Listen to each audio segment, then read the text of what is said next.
Yan ang aking tea. Yan. Hello guys. Yan. Inom tayo ng aking tea. Malunggay tea. Fresh na malunggay and then pepper. Yan. Dinagyan ko ito ng paminta. Ayan. Yan namumuula yan na maitim. May paminta yan. May lagay yan na paminta. Pangtanggal sa hawa o hangin sa katawan.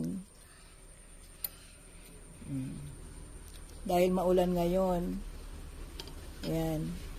Buong magdamag maulan. Nilalamig ang katawan ko mga kabi, kaya mas mainam itong inumin na malunggay tea with paminta.